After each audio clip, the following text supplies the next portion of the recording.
প্রাক্তন মন্ত্রী এবং সাংসদের কথা জানা যাচ্ছে, যারাও আপনাদের শিবির থেকে অন্য শিবিরে যাওয়ার জন্য। দেখুন, আমি আবার বলছি, তৃণমূল কংগ্রেসের আসল সম্পদ হচ্ছেন কর্মীরা, আর মাথার উপর হচ্ছেন মমতা বন্দ্যোপাধ্যায়। ফলে আজকে যাচ্ছেন, কালকে যেতে পারেন, এইসব জল্পনায় যাওয়া আমাদের কাছে অর্থহীন।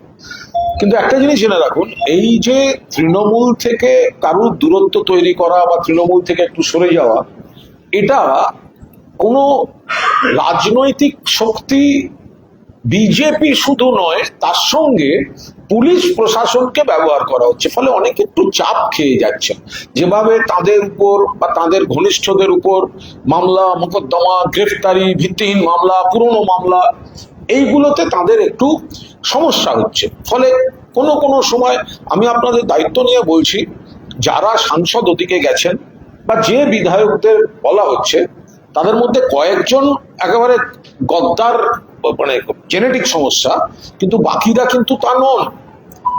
অনেককে অনেক রকম চাপ দিয়ে অনেক রকম পুলিশ প্রশাসন ব্যবহার করে। এদের মধ্যে বহু মানুষ কিন্তু তারা কিন্তু মমতা বন্দ্যোপাধ্যায়ের সঙ্গে যোগাযোগ রাখছেন, কিন্তু আমরা এই মুহূর্তে প্রোটেকশন দেওয়ার জায়গায় নেই। আজকে একটি ছেলেকে নিয়ে গিয়ে যদি দিয়ে দেওয়া, আমি বলছি আপনাকে, বসিরহাট আমি স্পেসিফিক্যালি বলছি, kind attention, OC Basirhat, PS, kind attention. বসিরহাটে ভালো তৃণমূলের বিধায়ক, তিনি বসিরহাট পৌরসভার কাউন্সিলরদের বা পৌর প্রতিনিধিদের নিয়ে যাচ্ছেন, ওই দিকে নিয়ে যাচ্ছেন, তাহলে পুলিশি হামলা বা হবে না। দুজন বলেছেন আমরা যাব না, তো তখন তাদের বলা হয়েছে যারা যাবে না তারা কিন্তু নিজেদের দায়িত্বে থাকবে। তারা বলেছে না, আমরা যাব না, আমরা শুধু এই ভয়ে আমরা মমতা বন্দ্যোপাধ্যায়ের সঙ্গে থেকে চলে যেতে পারবো না। পরের দিন তার নামে কেস একজন কাউন্সিলর। তো এটা হচ্ছেটা কি? ফলে আমরা এই মুহূর্তে প্রোটেকশন গুলো দেওয়ার তো জায়গায় নেই। সেই কারণে এটা একটা পুলিশকে ব্যবহার করে তৃণমূলকে ভাঙার জন্য একটা অন্য ক্যাম্প তৈরি করে, যাদের বকলসের শিকলটা মুখ্যমন্ত্রী এবং বিজেপির হাতে ধরা আছে, তো তাদেরকে দিয়ে এইভাবে একটা ভাঙনের চেষ্টা করাচ্ছে। কিন্তু এতে তৃণমূলের কিচ্ছু যায় আসে না। আর যারা গেছেন তারা কিন্তু আবার আমাদের সঙ্গে যোগাযোগ রাখতে শুরু করেছেন, তাদের কম্পালশন গুলো বলছেন, তাদের উপর প্রেশার, কে ফোন করেছে, কি ফোন করেছে। তো গতকাল পরশুও তো অনেকে ফোন পেয়েছে। এখন যারা ফোন পাচ্ছেন তারাও আমাদের জানিয়ে দিচ্ছেন, আর যারা গেছেন তারা বলছেন একটা ঘটনাচক্রে এসে পড়েছি, এখন এলাকাতেও প্রবলেম হচ্ছে, মানুষের কাছে বিশ্বাসযোগ্যতার প্রবলেম, কমেন্টস বক্স খুলতে পারছি না, সোশ্যাল মিডিয়ায় দু চারটে যা ছবি পোস্ট করছি, লাইকে সব হা হা হা হা এসে যাচ্ছে। ফলে আমরা মানুষের কাছে খুব অস্বস্তিকর জায়গায় পড়ে গেছি। ফলে আমরা দিদির সঙ্গে যোগাযোগ রাখছি, এই চাপটা কেটে গেলে আমরা ফিরে যেতে চাই। যথেষ্ট বেশি সংখ্যক, অনেকটা বেশি সংখ্যা। যারা ওখানে সাংসদও যারা আছে তারা বলছেন আমাদের এলাকায় আমরা ওই অ্যান্টি বিজেপি ভোট পেয়ে জিতেছি, আর এখন গিয়ে বিজেপির কোলে দোল খেতে হচ্ছে। যারা এইসব প্লট সাজিয়েছেন আমরা এতটা বুঝিনি, এখন এলাকার মানুষ বিরূপ প্রতিক্রিয়া দেখাচ্ছেন, আর এদিকে অনেক বড় বড় কথা বলে ফেলে একটা পাবলিক কমিটমেন্টে চলে গেছে। ফলে এরা অত্যন্ত বিড়ম্বনায় পড়েছেন। ফলে তারা মমতাদির সঙ্গে যোগাযোগ রাখছেন, আমাদের এদিকে চলে আসতে চাইছেন, এবং স্বভাবতই পুলিশ প্রশাসনের জন্যই একটুখানি পুলিশ যদি পুলিশ এই গেমটা থেকে যদি পুলিশ প্রশাসন সরে যায়, তাহলে 20-র মধ্যে ওখানে 3 থাকবে খুব বেশি হলে ওদের দিকে, আর একটা পচা পরচুলোকে আমরা নেবো না, ঢুকতে দেবো না, গেট থেকে ঘাড় ধাক্কা দিয়ে দাঁড়াবো এবার ফিরতে এলে। আর হচ্ছে এই বিধায়ক যে গল্প, তার অন্তত 55 থেকে 56 জন পুলিশ সরে গেলে তারা পরের দিন জয় মমতা বন্দ্যোপাধ্যায়, জয় বাংলা বলে বিধানসভাতেই মিছিল করে দেবেন। পার্থক্যটা গড়ে দিচ্ছে পুলিশের চাপ। আমরা তো একসময় অস্বীকার করছি না, 65 জন ওনাদের সঙ্গে রয়েছেন, ব্র্যাকেটে সহযোগিতায় কাটছি কলকাতা পুলিশ বা ওয়েস্ট বেঙ্গল পুলিশ। পুলিশের সহযোগিতা ওদের সঙ্গে থাকতে বলা হচ্ছে, ওরা ফ্যাক্টর নয়, ওর ওখানে একটা শালগ্রাম শিলা বসিয়ে রেখে দিল, পুলিশ যদি বলে দেয় তো ওইদিকে যাবে, নইলে অ্যারেস্ট করবো। ওরা যেটা বলছে আমাদের সঙ্গে 65 জন, ওদের সঙ্গে মানেটা কি? পুলিশের চাপে 60 জন, বাকি 5 জন হচ্ছে কে গুপ্তধন, কার খুনের মামলা, কার বেআইনি বাড়ি, এইসব বাঁচাতে যাচ্ছে। বাকিদের তো পুলিশের চাপ দিয়ে নিয়ে যাওয়া হচ্ছে। পুলিশ পাশ থেকে সরে যাক না, আমি বলছি তো 24 ঘন্টার নোটিশে 56 থেকে 58 জনকে এইখানে মিছিল করবো জয় বাংলা। ওদের মধ্যে 56 থেকে 58 জন, শুধু পুলিশটাকে ওই চাপটা নিয়ে বড় বড় কথা। আর নইলে ওদের গেঞ্জি চামড়া ছাড়া আছেটা কি? যত দিন যাচ্ছে তার তো সম্পত্তির প্রায় সব মিলিয়ে এখন কিন্তু 70 কোটি টাকা বাজেয়াপ্ত করেছে এবং দেখা যাচ্ছে যে তার 33 কোটি। দেখুন, টুলু মণ্ডল ব্যাপারে আমার কোনো ধারণাই নেই। বীরভূমের যারা নেতৃত্ব, সব দলের যারা বীরভূম থেকে উঠেছেন, প্রতিষ্ঠিত হয়েছেন, তারা এসব বলতে পারবেন যে একটা লোক এত বাড়ছে, তার কোনটা বৈধ কোনটা অবৈধ এইভাবে তো বলা সম্ভব না। আর আমাদের এর মধ্যে আমি রাজনীতির কিছু, যদি অবৈধ কিছু থাকে ব্যবস্থা হবে। তো এখন তো 2-3 মাস হয়ে গেল একটা গভর্নমেন্টে, তার আগে 6 মাস বিজেপির নিয়ন্ত্রণে ছিল পুলিশ, ইলেকশন কমিশনকে দিয়ে যে কোনো পোস্টিং করানো হয়েছে, তা এতদিন ব্যবস্থা হয়নি বা কেন? আদিত্য সিংকে আছে ঠিকাদারি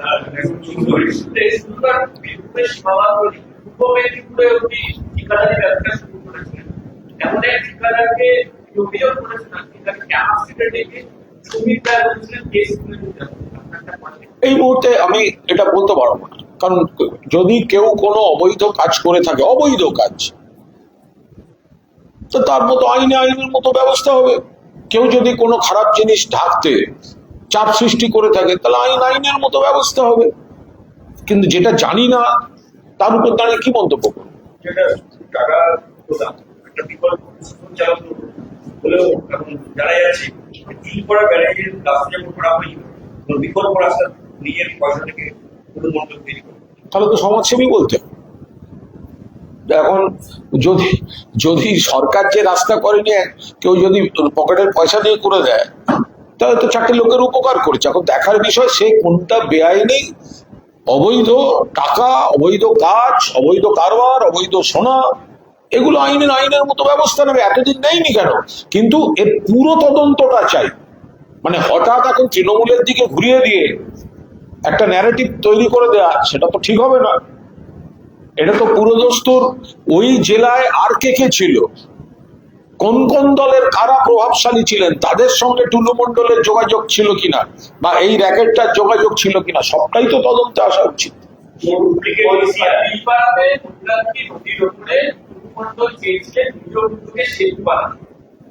টুলু ব্রিজ,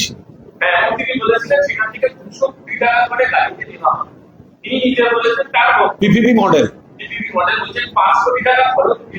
দেখুন, টুলু মণ্ডল সম্পর্কে আমার কোনো বিস্তারিত ধারণাও নেই। আমি এসব নাম এখন শুনছি বা এগুলো আমি বলতে পারবো না। এবার তার ব্যবসার যে অংশটা অবৈধ, আপত্তিকর, বেআইনি, তার ব্যবস্থা হবে।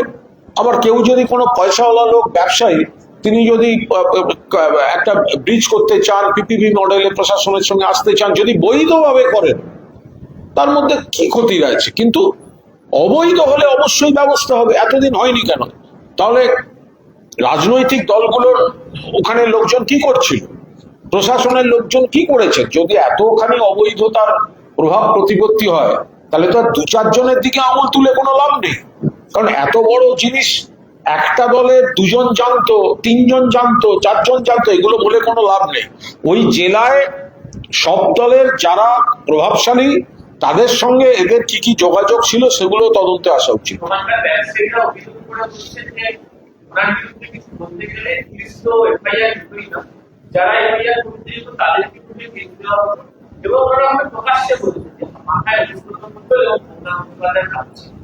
দেখুন, মমতা বন্দ্যোপাধ্যায়কে এর মধ্যে জড়াবার কোনো অর্থই হয় না, কারণ এর সঙ্গে দূর মমতা বন্দ্যোপাধ্যায়ের কোনো সম্পর্ক নেই। এখন কেউ একটা ন্যারেটিভ তৈরির জন্য, ওই এলাকায় কারা, ওই জেলায় কারা মদত দিয়েছেন, আইনের পথে চলবে। এলাকার মানুষ তারা জানেন, এবং সেটা শুধুমাত্র একটিবার ধরে আমরা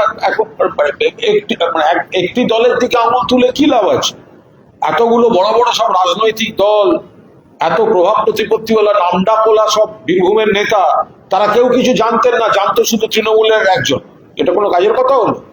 গোটাটার পুরো নিরপেক্ষ তদন্ত চাই বলতে হবে। যেগুলো একদম প্রশাসনিক তদন্তের বিষয়, তার সঙ্গে রাজনীতির কোনো সম্পর্ক নেই। ডক্টর শশী পাঁজা, তিনি প্রাক্তন মন্ত্রী। তার শ্বশুরের নাম প্রাক্তন প্রয়াত কেন্দ্রীয় মন্ত্রী অজিত কুমার পাঁজা। তার স্বামীর নাম ডক্টর প্রসূন পাঁজা। তার এক ভাসুরের নাম ডক্টর রঞ্জিত পাঁজা।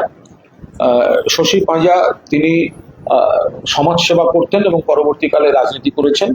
পরবর্তীকালে তিনি রাজ্যের মন্ত্রী ছিলেন, মমতা বন্দ্যোপাধ্যায়ের অন্যতম সৈনিক। নির্বাচনের পর তিনি তার ছোট কন্যার কাছে তিনি বাইরে গেছিলেন। ফেরার পর তিনি কলকাতায় আছেন, বাড়িতে আছেন, এবং তিনি যেহেতু চিকিৎসক, তাই পুরনো পেশাগত যে কাজকর্মগুলি উনি করতেন সেটা আবার তার কন্টিনিউয়েশন তিনি আবার সেগুলো শুরু করেছেন। বাকি দেখা যাক।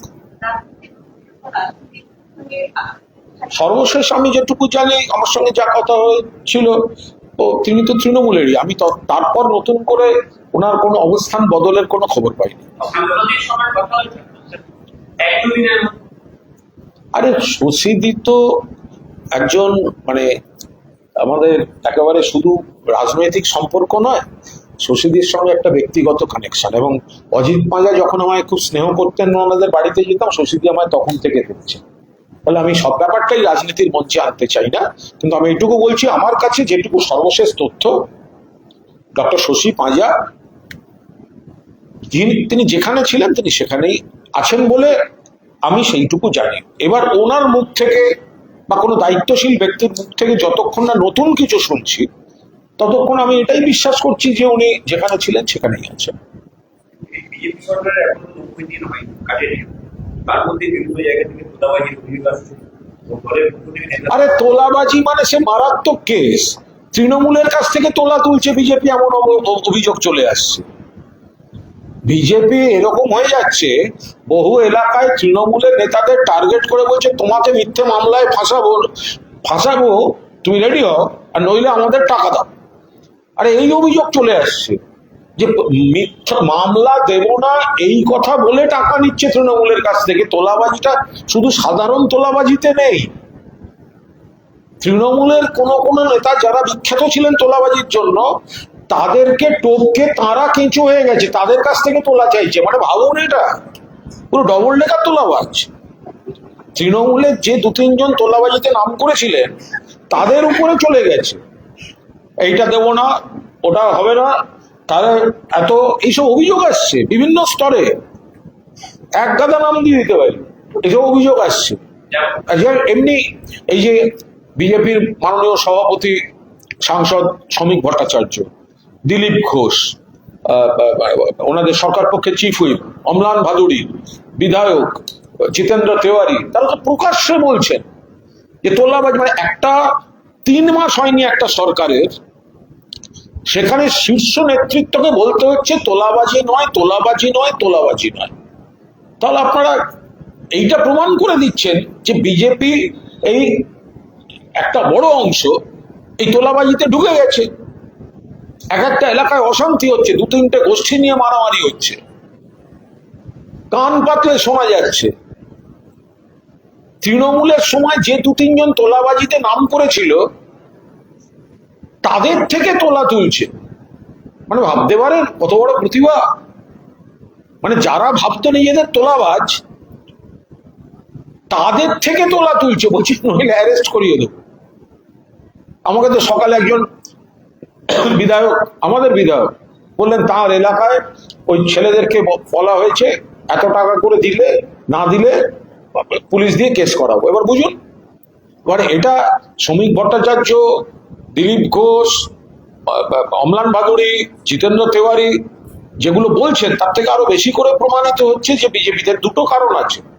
একটা হচ্ছে বিজেপির মধ্যে একটা শ্রেণী যারা আইডিওলজিতে নয়, একটা হুজুগে বিজেপি করে, তারা এই ধরনের জিনিসে আছে।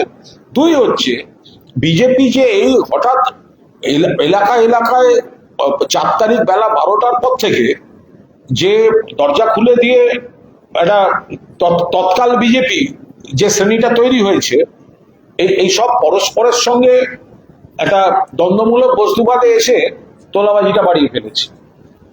বিজেপি পক্ষ থেকে নেতাদের পক্ষ থেকে বারবার বলা হচ্ছে, তা সত্ত্বেও নেতাদের কথা শুনছে কে?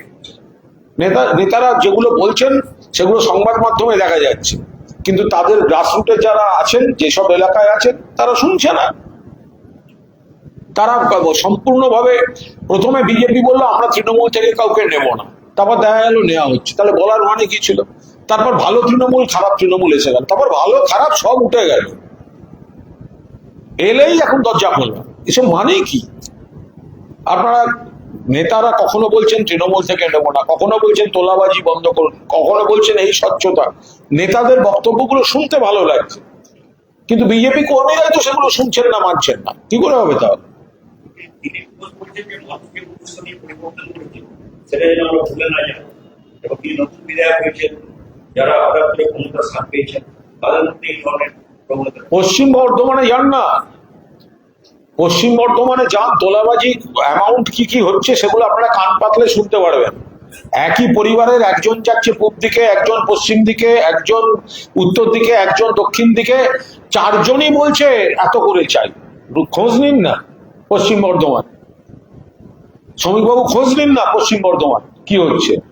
এরকম বেশ কিছু জেলা আছে, আমার মনে হয় সেগুলো ওনাদের কাছে যাচ্ছে বলেই শ্রমিক ভট্টাচার্য বা দিলীপ বাবু বা ওই জিতেন্দ্র তিওয়ারি বা অম্লান ভাদুড়িরা সতর্ক বার্তা দিচ্ছেন, কিন্তু কে শোনা কার কথা? আমি তো বলছি পশ্চিম বর্ধমান বিজেপি নেতারা প্রায়োরিটি দিন, সব জেলাতেই দিন। ভয়ঙ্কর ঘটনা সব আসছে সামনে, এবং সেই যেসব গল্প শোনা যাচ্ছে, যেসব চর্চা চলছে, সে তো টুলু মণ্ডলকে কয়েকদিন বাদে এইভাবে চলতে থাকলে পশ্চিম বর্ধমান থেকে যে গল্প আসছে, আজকে আপনাদের টুলু মণ্ডলকে বড় মনে হচ্ছে, কিন্তু সময়ের সঙ্গে আপেক্ষিকতার একটা ব্যাপার আছে। এইসব জিনিস যা বিজেপি চালাচ্ছে, কদিন বাদে দেখবেন, 1 বছর বাদে দেখবেন টুলু মণ্ডল শিশু, টুলুর বাবা যেটা কাকারা ঘুরে বেড়াচ্ছে।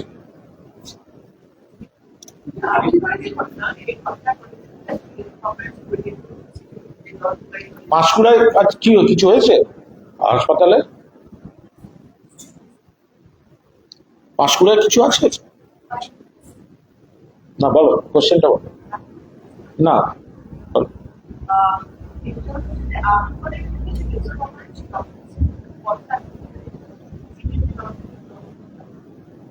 কারা? দেখুন, আরজিকর আমরা সবাই চাই, সবাই নিন্দা করেছি গোটা ঘটনার, সামাজিক বিকৃতি, অত্যন্ত খারাপ ঘটনা ঘটেছে, কিন্তু তারপর সেটা নিয়ে রাজনীতি হয়েছে। 24 ঘন্টার মধ্যে মমতা বন্দ্যোপাধ্যায়ের নেতৃত্বাধীন পুলিশ মূল অভিযুক্তকে অ্যারেস্ট করে নিয়েছে। তারপরে সবাই বলেছেন, অভয়ের বাড়ির লোকেরাও বলেছেন সিবিআই চাই। সিবিআই এসছে, তো সিবিআই কাদের? সেন্ট্রাল গভর্নমেন্টের। তো সিবিআই তো গোটাটা তদন্ত করেছে, তারপরে দেখা গেছে তৎকালীন পুলিশ কোনো ভুল কাজ করেনি। তো সিবিআই তো এই তদন্তগুলোই করেছে। এখন আবার আর একটা পুলিশ, আর এক সেকশন অফ পুলিশ, তারা গিয়ে একই জায়গা দেখছে, তাহলে কি সিবিআই এর প্রতি নো কনফিডেন্স? তাই যদি হয়, তাহলে আপনারা সিবিআই চাইলেন কেন? এটা কি ছেলে খেলা হচ্ছে নাকি একটা ইস্যু নিয়ে রাজনীতি করতে গিয়ে, একটি মেয়ের মর্মান্তিক পরিণতি নিয়ে রাজনীতি করতে গিয়ে? আসল কর্তব্যটা তো মমতা বন্দ্যোপাধ্যায়ের পুলিশ পালন করেছে, 24 ঘন্টার মধ্যে অ্যারেস্ট। আপনারা গেছেন 3টে কোর্ট, মহামান্য আদালত, trial court, high court, supreme court, 3টে গুরুত্বপূর্ণ কোর্ট এই গোটা বিষয়টা মনিটর করেছে, দেখেছেন, খতিয়ে দেখেছেন, শুনানি হয়েছে। কোথাও তো কেউ আপত্তির কথা বলেননি। তাহলে সিবিআইও তদন্ত করেছে, আবার পুলিশ তদন্ত করবে, সিবিআইও বিজেপির, পুলিশও বিজেপির। অর্থাৎ ওনাদের যে ন্যারেটিভ, যেন তেন প্রকারে সেই ন্যারেটিভটাকে প্রতিষ্ঠা করতে হবে। এটা কি করে হতে পারে? আইনে এটা একটা জোর জুলুম হয়ে যাচ্ছে না?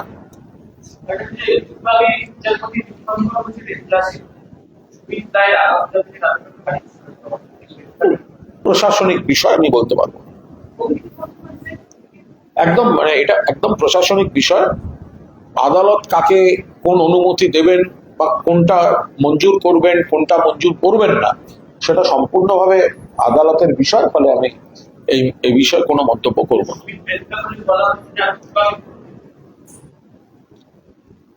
এ নিয়ে আমার কোনো মন্তব্য এখনো পর্যন্ত নেই, তার কারণ উনি তৃণমূলের কোনো দলীয় কোনো পদাধিকারী ছিলেন না। এ বিষয়ে আমি কোনো মন্তব্য করব না।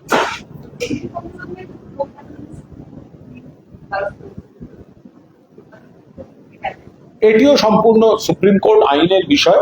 অভিষেক বন্দ্যোপাধ্যায়ের চোখে মারাত্মক চোট আছে, সেটা সবাই জানেন, এবং সেটা একেবারে একটা ব্যতিক্রমী চোট। অর্থাৎ চোখের মণিটা যে সূক্ষ্ম হাড়গুলির উপর থাকে, সেই হাড়গুলি চুরমার হয়ে গেছিল।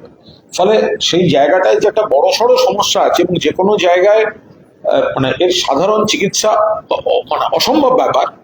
তো সেখানে তার নিশ্চয়ই তার চোখের চিকিৎসা করার তিনি আদালতে তার অনুরোধ রেখেছেন, প্রার্থনা রেখেছেন। এবার আদালত কি বলবেন, এটা সম্পূর্ণ একটি আইনি বিষয়, কোনো মন্তব্য করব না। এই বিষয়টাকে নিয়ে যে আয়ুষ্মান ভারতের চিকিৎসা ব্যবস্থা করে সিঙ্গেল বেড দেবো, ডাক্তার দেবো, দেখুন, কারোর অসুস্থতা নিয়ে না কোনো মন্তব্য করা উচিত না। আমি অগ্নিমিত্রা পাল মাননীয় মন্ত্রী এবং মানে বিশিষ্ট নাগরিক ম্যাডামকে বলবো, কারোর অসুস্থতা নিয়ে দয়া করে কোনো রসিকতা বা কটাক্ষ করবেন না। আপনি জানেন না ভবিষ্যতে আমাদের কার জন্য কি অপেক্ষা করছে। ভগবানের মার কখন কোথায় কার হয় আমরা কেউ জানি না। অসুস্থতা নিয়ে কটাক্ষ করবেন না। অভিষেক বন্দ্যোপাধ্যায়ের সবাই বলে চোখ, চোখ তাহলে দেখা। আরে চোখের সাধারণ সমস্যাটার ব্যাপারটা নয়। আমি আবার বলছি, আমি যেটুকু জানি চোখের মণি যে ধারণ করে রাখে যে হাড়গুলি, অত্যন্ত সেন্সিটিভ জায়গা, সেই দুর্ঘটনায় হাড়গুলি ভেঙে গেছিল। ফলে সেইগুলিকে রেখে চোখের মণিটাকে রাখা, আমি নিজে দেখেছি যে বেশিক্ষণ তাকিয়ে থাকলে, বেশিক্ষণ কাজ করলে চোখ লাল হয়ে যায়, চোখ দিয়ে জল পড়ে, এগুলো দেখা। এখন একজন ব্যক্তি তার নিজের চোখের জন্য যদি চিকিৎসা করতে চায়, সে তার ব্যাপার। এর পক্ষে বিপক্ষে তো আদালত বুঝবেন, তদন্তকারীরা বুঝবেন। আমরা কেন মন্তব্য করতে যাব? বিজেপির কোনো নেতা বিদেশে যান না তো? বিজেপির কোনো নেতার আত্মীয় স্বজন সারা দেশে, তারা বিদেশে কখনো চিকিৎসার জন্য যান না তো? ফলে আমি অনুরোধ করবো যে ম্যাডাম, এই ধরনের যে কোনো ব্যক্তি, অভিষেক বলে নয়, যে কোনো ব্যক্তির যার জেনুইন প্রবলেম রয়েছে সেটা আদালতকে বিচার করতে দিন। তাই নিয়ে কটাক্ষ, তাই নিয়ে মানে রাজনৈতিক চিমটি এসব করতে যাবেন না। দৈনন্দিন পরিচালনার জন্য সুপ্রিম কোর্টে মামলা করা হয়েছে, 24টা আলাদা অ্যাকাউন্ট ফিজ করা আছে। এই দৈনন্দিন পরিচালনা সেটা সুপ্রিম কোর্ট কি বক্তব্য জানেন? এটা তো আইনের বিষয়, এবং সর্বভারতীয় তৃণমূল কংগ্রেস তাদের দৈনন্দিন খরচ, কর্মীদের বেতন, তো তার জন্য সুপ্রিম কোর্টে গেছে। এবার যদি কেউ অমানবিকভাবে এমনভাবে আটকে থাকে যে কর্মীদের বেতন পর্যন্ত আটকে যায়, দৈনন্দিন কাজ আটকে যায়, আর সেই তালে তারা পুলিশের অপব্যবহার করে অন্য কোনো গোষ্ঠীর হাতে আমাদের একটা ভাড়া করা কার্যালয় তুলে দিয়েছেন, এই করেছেন ওই করেছেন। তো যাই হোক, তো সর্বভারতীয় তৃণমূল কংগ্রেস সুপ্রিম কোর্টে জানিয়েছে। আমি শুনেছি পরের দিন ইডি তাদের ব্যাখ্যা দেবেন, এবং একটা পরিষ্কার কথা, কলকাতা হাইকোর্টেও যে বিষয়টি একবার শুনানি হয়ে গেছিল এবং একটি ইতিবাচক রায়ও হয়েছিল, যে যদি তদন্ত করার থাকে করুন। একজন মাথার উপর দায়িত্বশীল একজন বিচারপতি বা অবসরপ্রাপ্ত বিচারপতিকে দিয়ে সেই খরচা মনিটর হবে, কিন্তু তা বলে একটা পার্টির দৈনন্দিন খরচা ব্লক করিয়ে দেয়া, কর্মীদের বেতন ব্লক করিয়ে দেয়া, এটা তো অবিচার। তো ফলে সেই জায়গায় দাঁড়িয়ে সুপ্রিম কোর্টে গেছেন। সুপ্রিম কোর্টে আমি যেটুকু শুনেছি, মহামান্য বিচারপতিরা যথেষ্ট এই সংবেদনশীল মামলা সহানুভূতির সঙ্গে, কর্মীদের প্রতি সহানুভূতির সঙ্গে বিষয়টি শুনেছেন, এবং ইডিকে তারা বলেছেন যে যাতে দৈনন্দিন খরচ এবং কর্মীদের এটা কি করা যায় সেটা দেখুন। সেটা পরের দিন বোধহয় ইডির তরফ থেকে ইডি বক্তব্য জানানো হবে।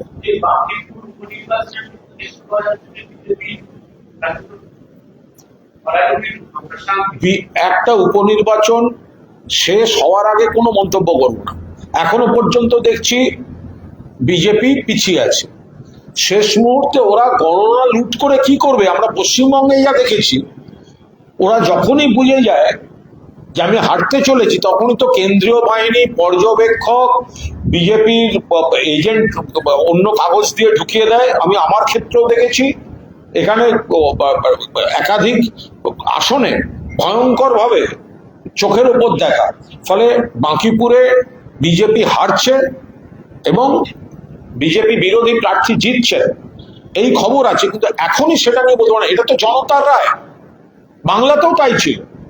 কিন্তু শেষ মুহূর্তে মূলত লাঞ্চের পর থেকে বা দুপুরের পর থেকে যে লুট করে ফলাফলটা বদলে দিল, এ বিষয়ে তো মমতা বন্দ্যোপাধ্যায় বিস্তারিত বলেছে, দেখেছেন তো কিভাবে মমতা বন্দ্যোপাধ্যায়কে কাউন্টিং সেন্টার থেকে বার করা হয়েছে, কেন্দ্রীয় বাহিনী ধাক্কা দিয়ে দিয়ে বার করেছে। তো ফলে এই বাঁকিপুর না চালে বিশ্বাস নেই।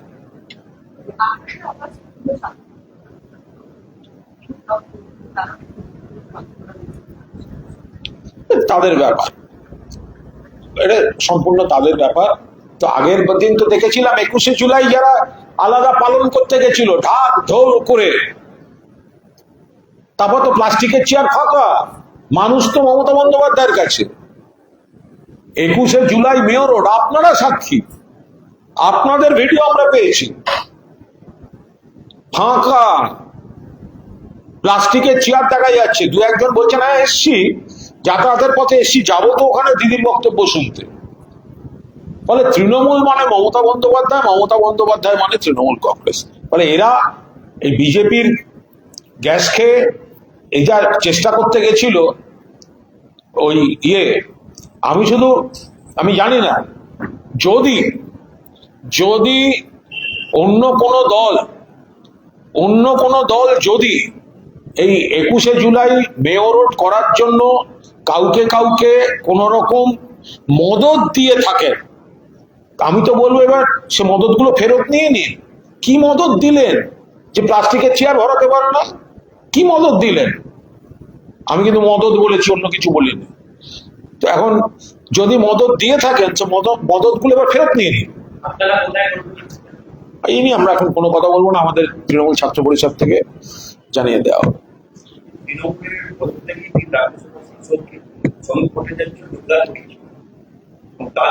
শ্রমিক ভট্টাচার্যের গলায় আক্ষেপ কোথায় যাচ্ছে? তিনি বলছেন এই জন্য এত গালাগালি আমাকে পেতে হচ্ছে, কর্মীরা গালাগালি করছে, এর থেকে বুঝে যাচ্ছে তৃণমূল সভাপতিকে মানসিক কিনা।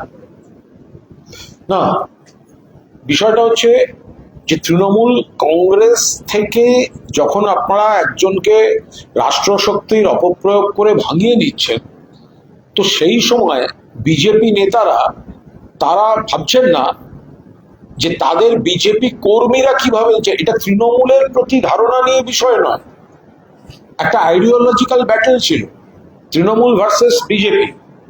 তাহলে বিজেপি যে কর্মী সমর্থকরা আমাদের বিরোধী, আমাদের সঙ্গে তাদের লড়াই, বাট যে কর্মী সমর্থকরা বিজেপির, যারা যে এলাকায় যে কজন আছেন, যারা দাঁতে দাঁত চিপে নির্বাচন করেছেন বা দলের কাজ করেছেন, তারা যদি দেখে এখন তৃণমূলের লোকেরা ইস্তফা দিয়ে নিজেদের স্বার্থে গিয়ে তাদের মাথায় বসতে চলেছে, তাদের এমপি হতে চলেছে, বা ভালো তৃণমূল সে যে বকলমে তাদের মাথাতেই বসতে চলেছে, সেটা এমপি হতে পারে, এমএলএ হতে পারে, কাউন্সিলর হতে পারে, পঞ্চায়েত হতে পারে, জেলা নেতা হতে পারে, তো সেটা যারা বিজেপিটা এতদিন করেছেন তো তাদের গায়ে রাখবে না। তো সেই কারণেই তারা রিয়াক্ট করছেন, আর সেই রিয়াকশনটা বিজেপি নেতারা দেরিতে হলেও অনুভব করছেন।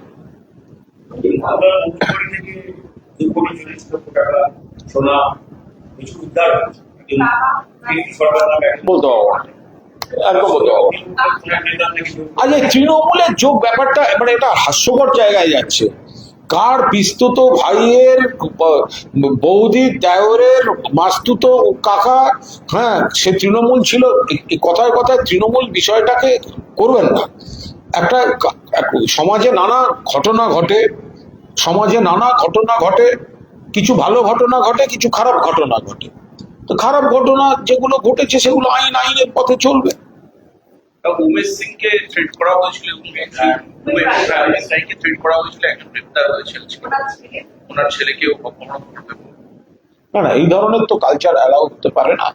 তাকে যদি কেউ থ্রেট করে থাকে, অপহরণের হুমকি দিয়ে থাকবে, নিশ্চিতভাবে গ্রেফতার করে তার করা উচিত, মানে তার তদন্ত করা উচিত।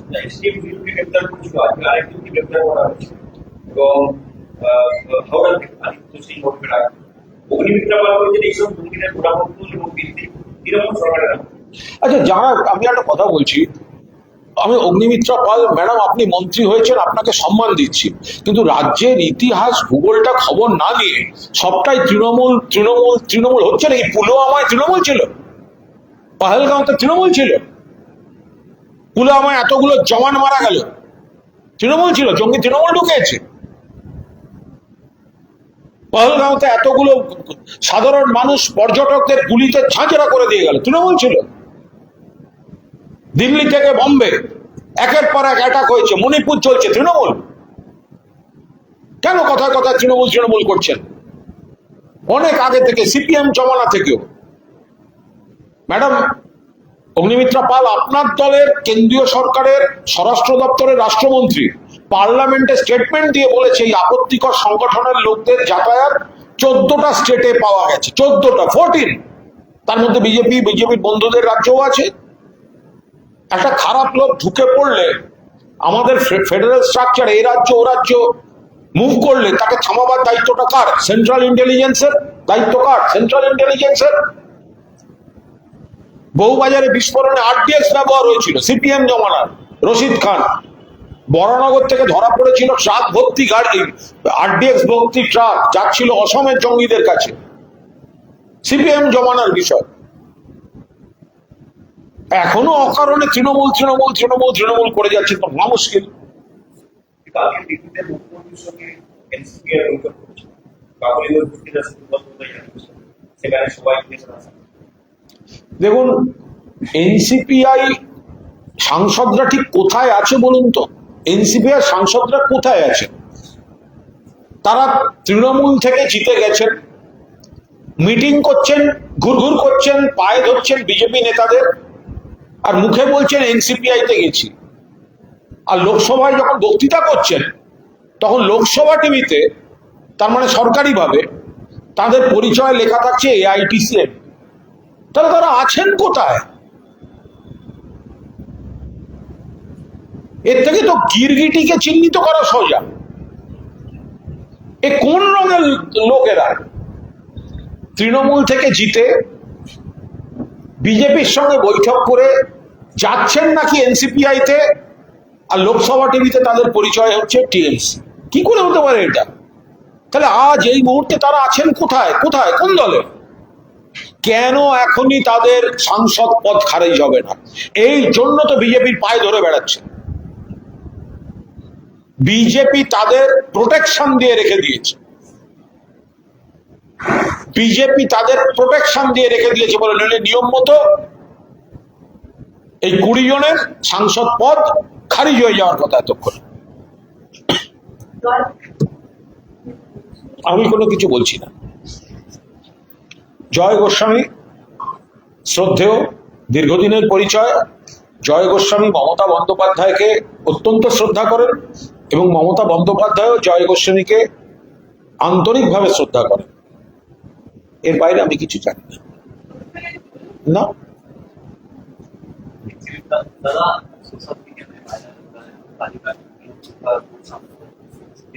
सोशल मीडिया में वायरल हो रहा है, सोशल मीडिया में आप पूछिए,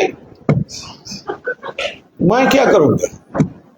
सोशल मीडिया में वायरल हो रहा है तो हमारा क्या काम है? देखिए, तृणमूल कांग्रेस से और दो सांसद क्या जा रहा है, कौन जा रहा है, इसके साथ तृणमूल का क्या कोई। आप देखिए, तृणमूल का असली एसेट है हमारा वर्कर्स, और ऊपर हमारा दीदी ममता दीदी के लीडरशिप में वर्कर काम करता है। तो ये जो लोग नेता सोच रहे हैं, कैसा नेता है, क्या है, उसका साथ ममता दीदी का पिक्चर छोड़ के कुछ भी नहीं है। अगर ममता दीदी का पिक्चर छोड़ के वो किधर जाते हैं, उसका साथ वो जो विग वाला, उसका साथ तो उसका बीवी भी नहीं गया, तो क्या करेगा? जो विग वाला जो गया है ना, क्या नाम उसका है, अरे विग वाला, उसका बीवी उसका साथ नहीं दिया। क्या नाम है उसका? वो बार बार पार्टी मारता है, क्या नाम है उसका?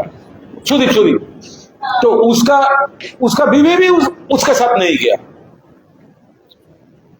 तो कौन जाएगा, किसके लिए जाएगा, प्रेशर के लिए जाएगा या कोई पैकेज के लिए जाएगा, ये सब उसका मैटर है। सुनाई में उसमें दो फॉर्मर मिनिस्टर ये बोलो कि बातचीत कर रहे हैं।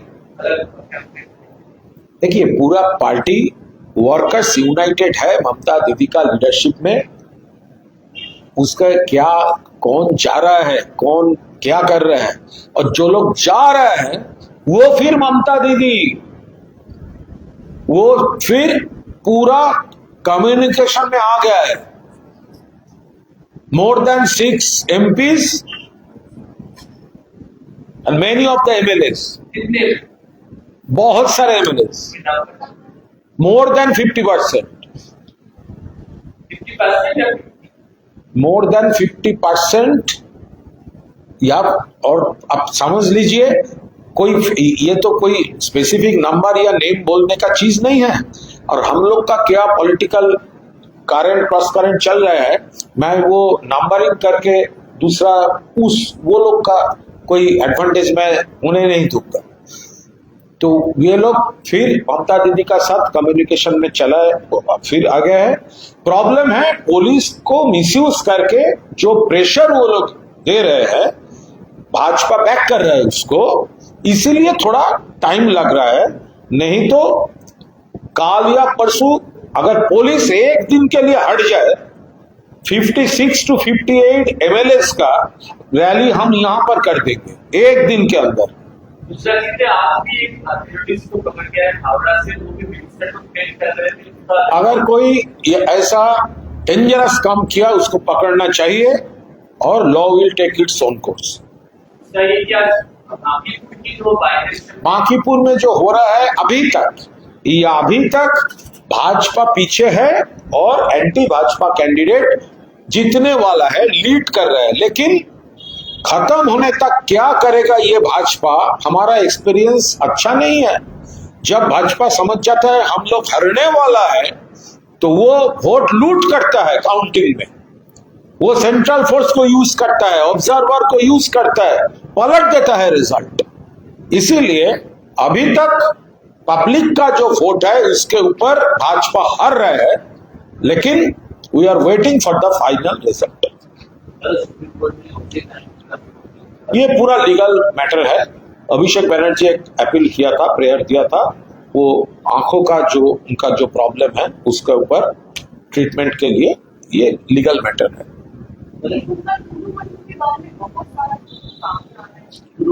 देखिए, भाजपा का अंदर में जैसे ये एक्सटॉर्शन का प्रॉब्लम शुरू हो गया है, अब देखिए ये वेस्ट बर्धमान पर आप खोज लीजिए। अभी इसका ऑनरेबल प्रेसिडेंट श्रमिक भट्टाचार्य शुरू करके वो दिलीप घोष या जितेंद्र तिवारी या अमलान भादुड़ी सब लोग ये बोल रहे हैं ये प्रॉब्लम हो गया एक्सटॉर्शन। आज आप लोग टुलू टुलू टुलू बोल रहे हैं, ठीक है, टुलू का पास जो इलीगल है वो पूरा लीगल एक्शन हो उसका ऊपर। लेकिन भाजपा जैसे चल रहा है, 6 महीने से 1 बरस के बाद ये टुलू मिनिमाइज हो जाएगा, ये टुलू मिनिमाइज हो जाएगा। ये भाजपा से बहुत सारा टुलू निकल आएगा। ये एनसीपी ये कौन पार्टी है, क्या है, उसको तो मेंबरशिप अभी खारिज होना चाहिए। वो तो भाजपा हो गया है, एंटी भाजपा वोट से जीतकर दिल्ली गया है ममता दीदी का काटसी से, और वहां पर जाकर गद्दारी करके वो लोग भाजपा का पर्पस सब कर रहे हैं। इसीलिए वो लोग अपनी पॉलिटिक्स के लिए, अपनी इक्वेशन के लिए शुभेंदु अधिकारी ऑनरेबल चीफ मिनिस्टर को रिक्वेस्ट किया था, क्योंकि उसका साथ तस्वीर खींचना उसका खुद का एग्जिस्टेंस के लिए बहुत जरूरी है ना, भाजपा का साथ। आज ये अच्छा क्या लगता है, जो उसका जो एग्जिस्टेंस खतरे में चला गया, कभी मोदी जी का पास, कभी शुभेंदु का पास, कभी वो अमित शाह जी का पास, कभी वो वहां का वो जो लीडर है निशिकांत दुबे जी के पास, कभी भूपेंद्र यादव जी के पास, ये भाजपा का पार्टी लीडरों के पास घूम रहे हैं। जीता है तृणमूल से, जा रहा है एनसीपीआई से, और घूम रहा है भाजपा लीडर्स के घर। ये लोग पूरा उसका एग्जिस्टेंस स्ट्रगल में चला गया है। अरे क्या है, वो वीक वाला एमपी का बीवी भी उसका साथ नहीं गया है, उसका बड़ा बड़ा बात।